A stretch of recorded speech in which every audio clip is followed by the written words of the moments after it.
नमस्कार दोस्तों, मैं विदुशेखर सिंह स्वागत करता हूं आपके अपने YouTube चैनल एजुमेनिया 247। सबसे पहले तो धन्यवाद देना चाहूँगा आप सभी का, जितने भी लोग मेरे चैनल को सब्सक्राइब किए हुए हैं, लाइक कर रहे हैं, वीडियो को पसंद कर रहे हैं। और यही रीज़न है कि और भी ज़्यादा मेहनत हम लोग की टीम की तरफ से हो रही है कि आपको ज़्यादा से ज़्यादा सेटिस्फाइड किया जा सके। आज हम लेकर के आए हैं सब्जेक्ट से थोड़ा सा अलग, जो सबसे ज़्यादा इम्पोर्टेंट टॉपिक है, क्योंकि हम लोग देख रहे हैं कि बहुत बड़े बदलाव की बात हो रही है पूरे कंपटीशन के अंदर, कि जो एग्जामिनेशंस हैं उनके अंदर बहुत तेज़ी से बदलाव होगा। और जब तक वो चीज़ें लागू हो तब तक हमको अपने अंदर पूरे तरीके से बदलाव ले आना पड़ेगा ये। और साथ ही साथ हमको ये भी देखना होगा कि क्या हम उस बदलाव के लिए तैयार हैं। और ये सारी चीज़ करने के लिए ज़रूरी है कि हमको उस बदलाव के बारे में जानकारी होनी चाहिए। जी हाँ, मैं बात कर रहा हूँ CET की, यानी कॉमन एलिजिबिलिटी टेस्ट की। और साथ ही साथ एक एजेंसी जो केंद्रीय मंत्रिमंडल द्वारा गठित की गई, NRA या नेशनल रिक्रूटमेंट एजेंसी। आज हम लोग का जो टॉपिक है या आज हम लोग का जो वीडियो हम लोग शूट कर रहे हैं, केवल और केवल यही रीजन है कि आज हम लोग बात करेंगे NRA के बारे में और साथ ही साथ CET के बारे में। सबसे पहली चीज की आवश्यकता क्या पड़ी, इतने बड़े बदलाव की जरूरत क्या थी कि हम लोग NRA लेकर के, सारी चीजें सही चल रही थी। IBPS अपना अलग एग्जामिनेशन कंडक्ट कराता था बैंकिंग का, SSC जो थी वो सारे कमीशंस जो थे वो सारे अपने अलग एग्जामिनेशन कराते थे, CHSL CGL तमाम एग्जामिनेशंस। और साथ ही साथ RRB यानी कि रेलवे रिक्रूटमेंट बोर्ड, ये अपना अलग एग्जामिनेशन कंडक्ट कराता था। दिक्कत और ये जान लो आपकी ऐसी 20 एजेंसीज हमारे पास अवेलेबल हैं टोटल, कि जो 20 एजेंसीज हैं, 20 एजेंसीज अपने अपने फील्ड का स्पेशल एग्जामिनेशन कंडक्ट कराने के लिए कई पुराने सालों से जानी जाती है। बात करते हैं NRA है क्या, तो आपको बता दें कि NRA का मतलब है यहाँ पर नेशनल रिक्रूटमेंट एजेंसी, यानी राष्ट्रीय भर्ती एजेंसी है क्या। तो अब जितने भी सेंट्रल गवर्नमेंट के एजेंसीज हैं उन सारी एजेंसीज को मर्ज करके और एक कॉमन एलिजिबिलिटी टेस्ट एग्जामिनेशन की जिम्मेदारी दी गई। और किसको दी गई, तो दी गई NRA।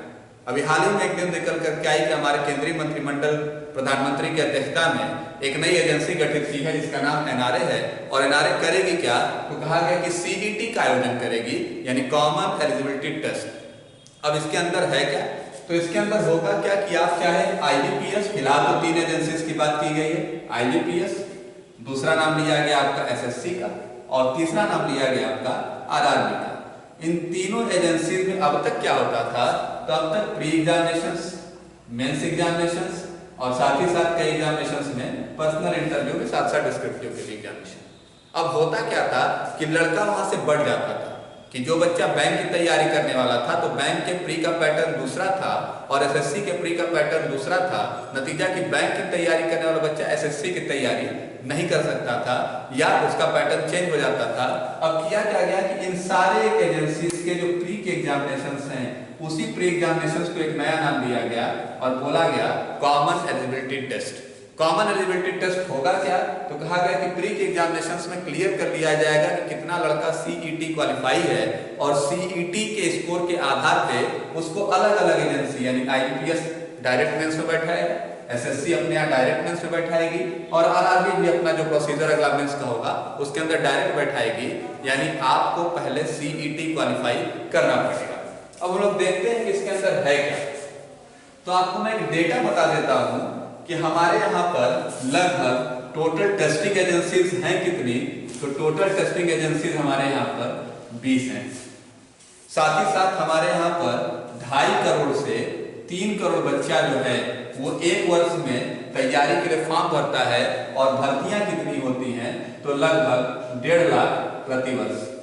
ये डेटा है हमारे यहाँ का कि हमारे एजेंसी जो है वो 20 एजेंसी वर्किंग मोड में है। फिलहाल में 3 एजेंसी को जोड़ा गया है और साथ ही साथ बाकी एजेंसीज को भी जोड़ने की चर्चा चल रही है। और ये हमारे बेरोजगारों की संख्या जो एलिजिबल है IBPS, SSC और RRB के लिए, कि 2.5 से 3 करोड़ बच्चा जो 1.5 लाख नौकरी के लिए लगातार लड़ता रहता है। अगली चर्चा, अब कहा गया कि ये NRA जो है वही इस CET का आयोजन करेगी, और साथ ही साथ ये CET का जो स्कोर जो है यही आपका स्टैंडर्ड माना जाएगा, यही आपका मानक माना जाएगा डायरेक्ट मेंस के एग्जामिनेशंस में बैठने के लिए।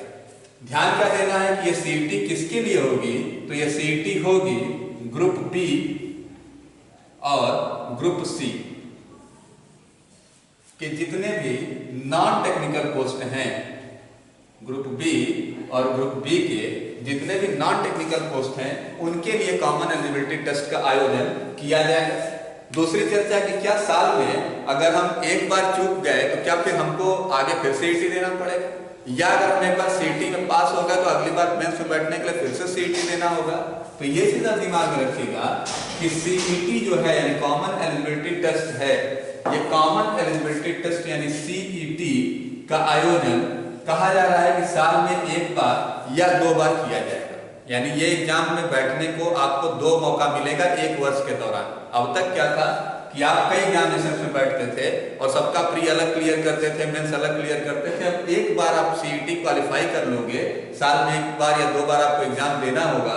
अब उससे होगा क्या कि ये अगले 3 साल के लिए वैलिड होगा, यानी कि इसकी वैलिडिटी जो है अगले 3 साल तक किसी भी विभाग की तरफ से आने वाले वैकेंसीज के डायरेक्ट मेंस एग्जामिनेशंस में आप पार्टिसिपेट कर सकते हैं।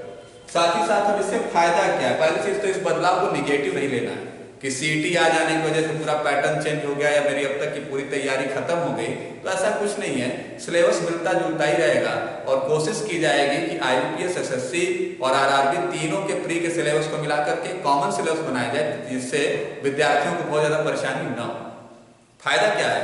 तो फायदा यह है कि सबसे पहली चीज कि आप जितने ही बच्चे हैं वो बटे हुए नहीं होंगे कि ये बैंक का बच्चा अलग होगा या एसएससी का बच्चा अलग होगा या रेलवे का बच्चा अलग होगा। सबकी पहली रिस्पॉन्सिबिलिटी होगी कि वो सीईटी क्वालिफाई करे।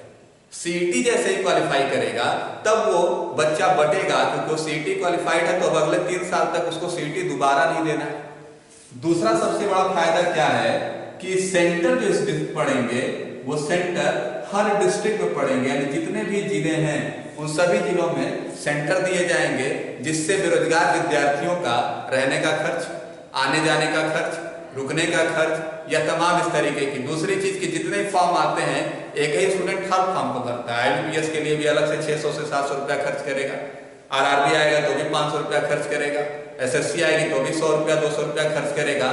अब इस तरीके की चीजें नहीं होंगी, आपको केवल एक बार या 2 बार सीईटी का फॉर्म भरना पड़ेगा और उसी सीईटी के फॉर्म पर अब डायरेक्ट आप मेंस के लिए अप्लाई करोगे, तब आपको परेशानी नहीं ज्यादा होगी। यानी कहीं न कहीं विद्यार्थियों के ऊपर आर्थिक बोझ कम हो गया।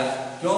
क्योंकि प्रत्येक जिले में सेंटर पड़ेगा, जाने आने के खर्च से लेकर के तमाम चीजें। दूसरी चीज वैलिडिटी भी है कि अगर आप एग्जामिनेशन दे दिए हो तो 3 साल के लिए वैलिड है, यानी अब आपको कोई भी सीईटी दोबारा से नहीं देना है। और अच्छे विद्यार्थियों का प्रयास यही रहेगा कि एक वैलिडिटी के अंदर ही वो क्वालिफाई हो जाए। आगे चलते हैं, ये भी ध्यान देना है कि हमारे संविधान की 8वीं अनुसूची के अंदर टोटल 22 भाषाएं हैं और सीईटी के अंदर उसमें से 12 लैंग्वेज उठा ली गई। यानी कि सीईटी कितनी भाषाओं में आयोजित की जाएगी, तो 8वीं अनुसूची के अंदर वर्णित 12 भाषाओं के अंदर सीईटी का आयोजन किया जाएगा। यानी कुल मिलाकर के इस बदलाव को हम लोग को पॉजिटिविटी के साथ लेना है, कहीं भी नेगेटिव नहीं है। उम्मीद करता हूं कि आपको ये सारी चीजें समझ में आ रही होंगी। तो ये दिमाग में रखिएगा कि एनआरए और सीईटी एक अच्छा बदलाव है, जिसके बारे में सारे विद्यार्थियों को जानकारी होनी चाहिए। तो ये आपका एक मैं वीडियो लेकर के आया एनआरए और सीईटी के ऊपर कि एनआरए क्या है और सीईटी क्या है, इसके ऊपर चर्चा हो गई। अगर आप लोगों को मेरा वीडियो पसंद आया हो तो हमारे चैनल को लाइक करिए, सब्सक्राइब करिए और ज्यादा से ज्यादा दोस्तों के बीच में शेयर करिए।